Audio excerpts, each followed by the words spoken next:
তো hello guys, আপনারা কিন্তু এই মুহূর্তে ইনস্টাগ্রাম অ্যাপটিকে যদি নতুন ভার্সনে আপডেটটি করে নেন, তাহলে কিন্তু আপনারা এবার থেকে ইনস্টাগ্রামে যে কোনো পোস্টে কিংবা রিলসে আপনারা কিন্তু কমেন্টের মধ্যে আপনারা গ্যালারি থেকে কিন্তু যে কোনো ফটো সেন্ড করতে পারবেন। তো সেই কমেন্ট সেকশনে কিভাবে আপনার ফটোগুলোকে আপলোড করতে পারবেন সেটাই জানাবো আজকের এই ভিডিওটিতে।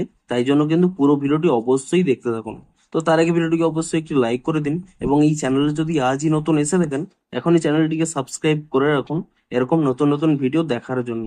তো সিম্পলি দেখুন, আপনারা কিন্তু প্রথমে ইনস্টাগ্রাম অ্যাপটিকে নতুন ভার্সনে আপডেটটি করে নেবেন এবং তাহলেই দেখুন এখানে কিন্তু একটি নতুন আপডেট পেয়ে যাবেন।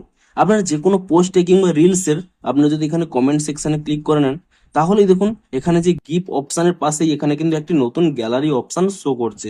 আপনারা এই গ্যালারি অপশন ক্লিক করে নিলেই এখানে দেখুন গ্যালারিটি কিন্তু ওপেন হয়ে যাবে। এখান থেকে কিন্তু আপনারা যে কোনো একটি ফটো সিলেক্ট করে নেবেন, তাহলে দেখুন এখানে কিন্তু ফটোটি সিলেক্ট হয়ে গেল। আপনারা চাইলে অন্য কিছু কমেন্টও করতে পারেন। তারপরে দেখুন সিম্পলি কিন্তু এখানে এই সেন্ড অপশনে ক্লিক করে দেবেন, তাহলেই দেখুন এখানে দেখুন কমেন্ট সেকশন আমি এখানে ওপেন করে দেখিয়ে দিচ্ছি। কমেন্ট সেকশনের মধ্যেই আপনারা যে ফটোটি এখানে সেন্ড করলেন, দেখুন ফটোটি কিন্তু আপলোড হয়ে গেল। তো এবার থেকে কিন্তু আপনারা যে কোনো পোস্টে কিংবা রিলসে আপনারা কিন্তু গ্যালারি থেকেই যে কোনো ফটো কিন্তু এভাবে কমেন্ট সেকশনে আপলোড করতে পারবেন। তো আপনারা নিচে কমেন্ট করে জানান যে আপনারা এই নতুন গ্যালারি অপশনটি পেয়েছেন কিনা, এবং যদি পেয়ে থাকেন আপনাদের কতটি হেল্পফুল হবে তাও কিন্তু নিচে কমেন্ট করে জানান। এবং ভিডিওটি যদি একটুও হেল্পফুল বলে মনে হয় অবশ্যই একটি লাইক করে দিন। দেখা হচ্ছে আরো কোনো ইন্টারেস্টিং ভিডিওর সাথে। Thanks for watching.